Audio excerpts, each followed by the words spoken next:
Good afternoon, ladies and gentlemen. Wow, what a pleasure to be here, truly. I'm going to talk about storytelling, but first let me take you back in time. It was a warm summer night in 2002. I was all alone in my room in the K building. Is it still called that? Yeah. My girlfriend had just broken up with me, and I had a paper deadline in the morning. It was for an easy summer course, which I decided to take to up my GPA, because I was at a 3.54, and I wanted to get into LSE, the London School of Economics, because it seemed like a great place to start a successful career in business.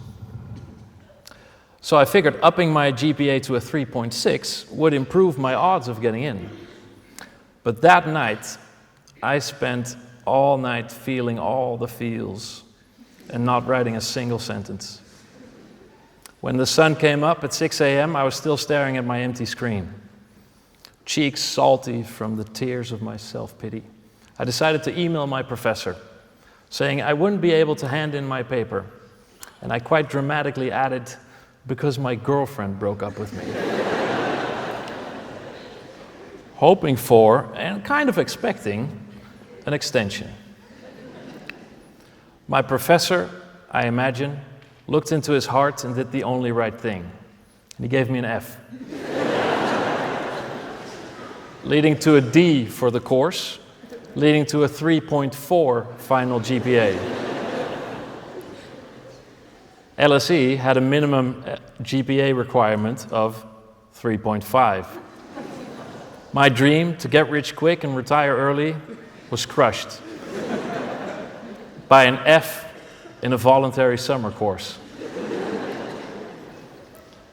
I felt angry and wronged, so I did what any naive, plucky, privileged kid would do. I tried to file a complaint with the dean. He obviously wasn't having any of that. And I acted out, and I made a complete ass out of myself. I felt dumb, I felt ashamed, and I was disappointed in myself. I was devastated. I was in trouble. But of course, it all turned out fine. I graduated with a 3.4, and I figured I wasn't really a corporate cum laude kind of guy anyway. I held my head down, and I was happy to go and do a master's in psychology here in Utrecht. Because out of all my UCU courses, psychology I liked the most. And what's not to love about Utrecht, right? Later I went to work for television, which was creative and outrageous and just awesome. And in the meantime, I had found a new dream. And in 2008, I quit my job and started my own video production business, which went quite well. Two friends from UCU joined me, and together we rode the wave of smartphones and social media coming up and the demand for video exploding. Since then, I've been making films for big companies like Heineken, KPN, Rabobank, Microsoft, Unilever. But the clients are not my biggest flex. If you want to make good films, then there's one thing you have to become really good at: storytelling. And no one is better at storytelling than Robert McKee. This is me and Robert McKee. Or, as he's also known in Hollywood, the script doctor. And he's the most sought-after storytelling teacher in the world. McKee's a legend. Everyone in Hollywood, from Steven Spielberg to Tom Cruise, they all took his classes. And there's even a Robert McKee film that's starring that actor that your parents will all know, Nicolas Cage. And apart from teaching classes, he also writes books. In fact, and here comes my flex, in 2018, he wrote a book on storytelling for business. And in that book, on page 144, he mentions one of my films as a good example of storytelling in business. Now, I've won Grand Prix.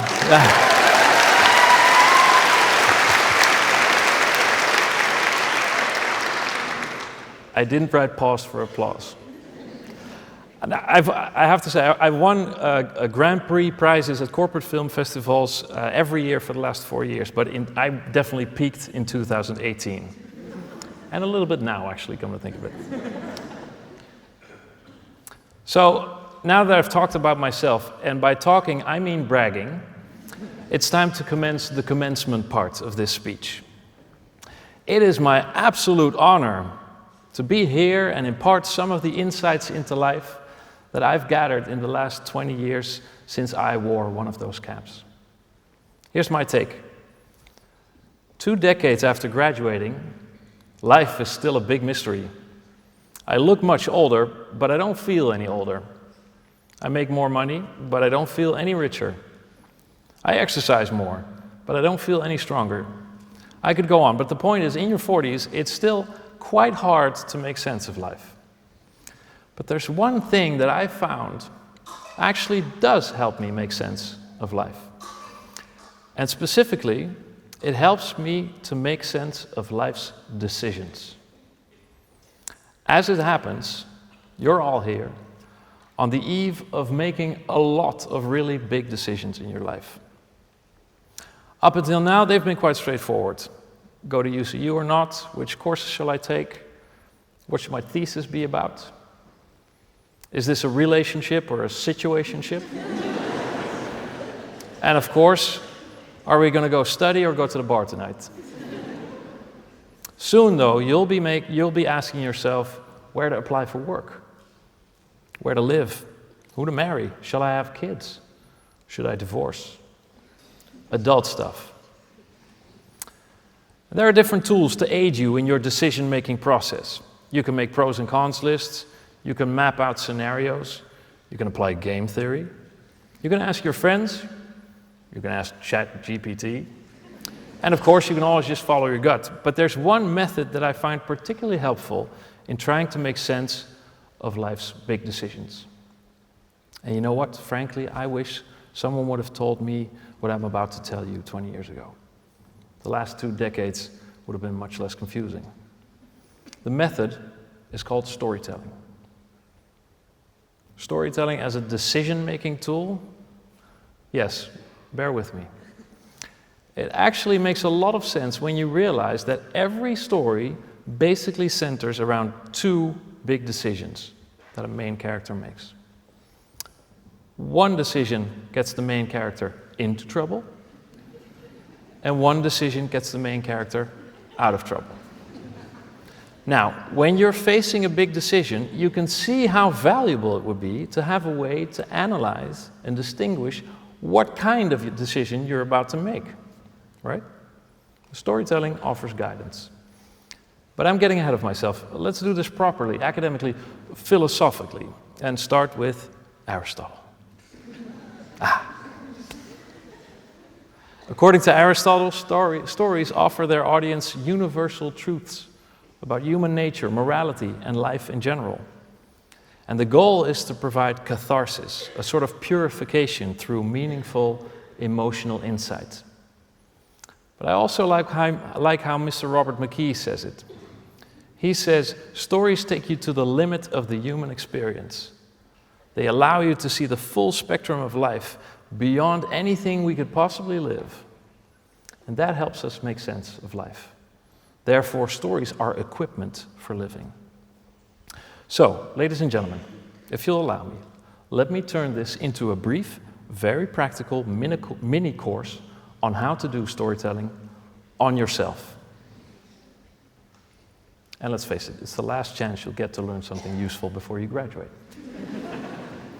So in the next 10 minutes or so, I'm going to explain my really simple storytelling framework, tried and tested during 17 years of filmmaking, but actually also surprisingly useful when it comes to reflecting on life's big decisions. So here goes, Storytelling 101. Any good story has 3 elements: a main character, that's you, a goal, and struggle standing in the way of reaching that goal.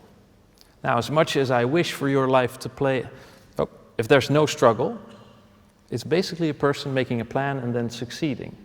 As much as I wish for all your lives to play out like that, it seldom does. Plus, it makes for a terribly boring story. Imagine if I told you just now that I wanted to go to LSE. I needed a higher GPA, took an extra course, aced it, got into LSE and was now retired. That would just be obnoxious bragging. and wouldn't offer you any type of meaningful insight into life. The struggle is obviously what makes the story. But that's not all. Let's have a closer look and really deep dive. This is the same picture, but slightly more elaborate. It's the framework that we've developed over the years, shooting hundreds of films. And it starts with the main character, who makes a conscious, deliberate decision to pursue something they want. And in every single story, this is crucial. This is the decision that gets the main character into trouble. In my story, it's the decision to take a summer course, because I wanted to up a GPA, obviously. The expectation with that decision is to get what you want, but in every story, the absolute opposite happens.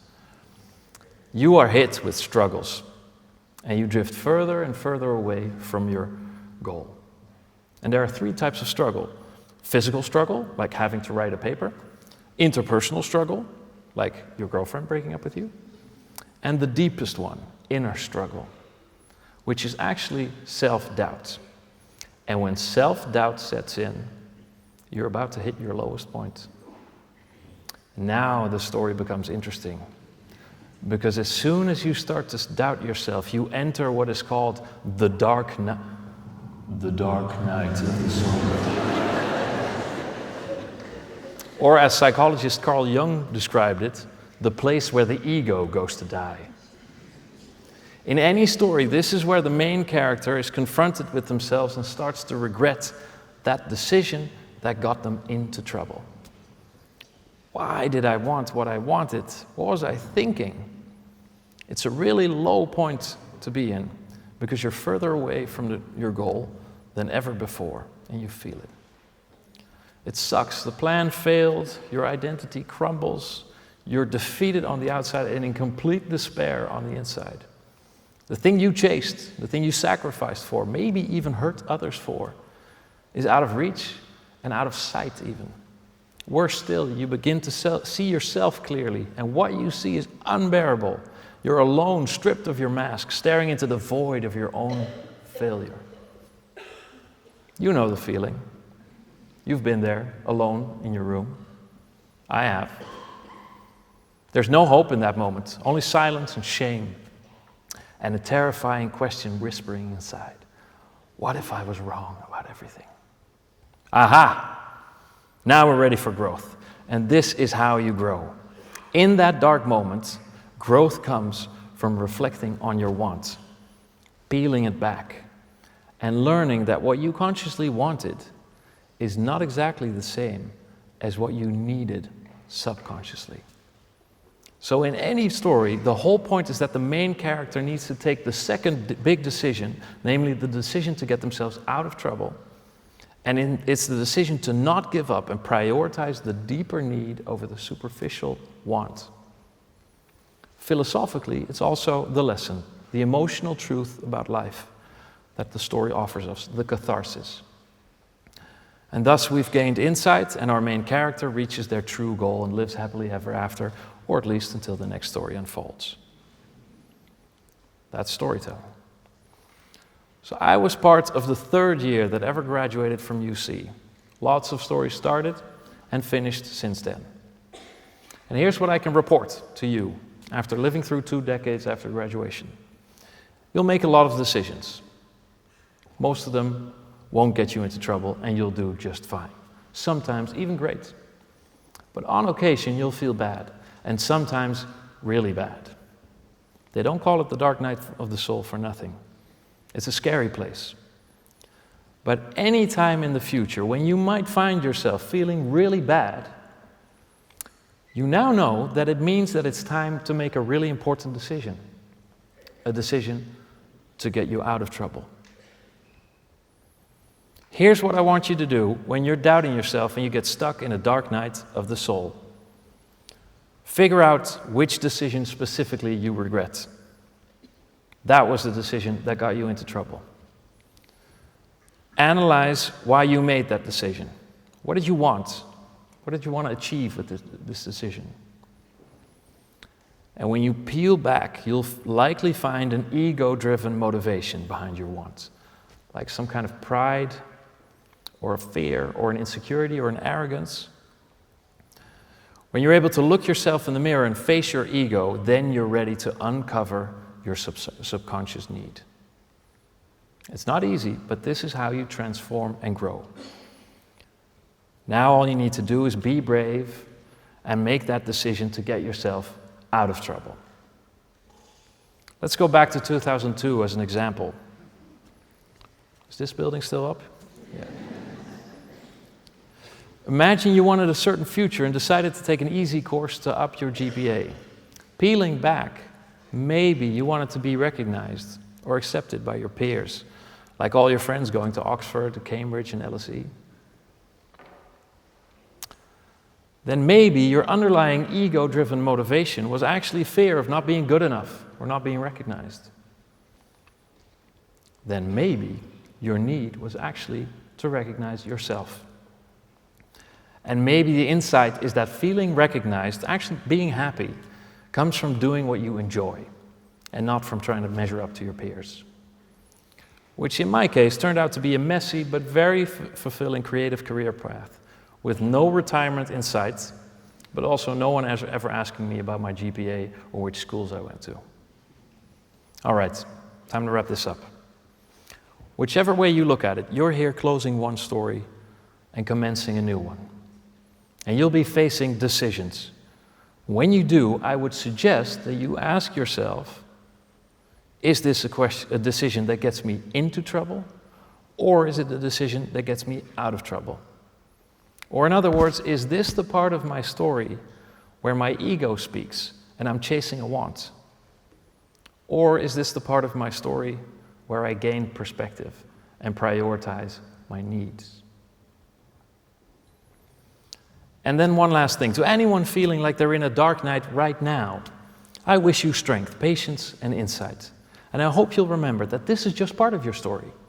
The middle part, not the end. In fact, all you need to do is stay calm and allow yourself to reflect. And have faith, because the most interesting and fulfilling part of the story, the catharsis, is right around the corner. Having said that, you're about to graduate. So, screw it. Channel your main character energy and celebrate. And while you're at it, make some decisions that might get you into trouble. At least for the night, take it to the limit of the human experience and party till the sun comes up. Congratulations, class of 2025.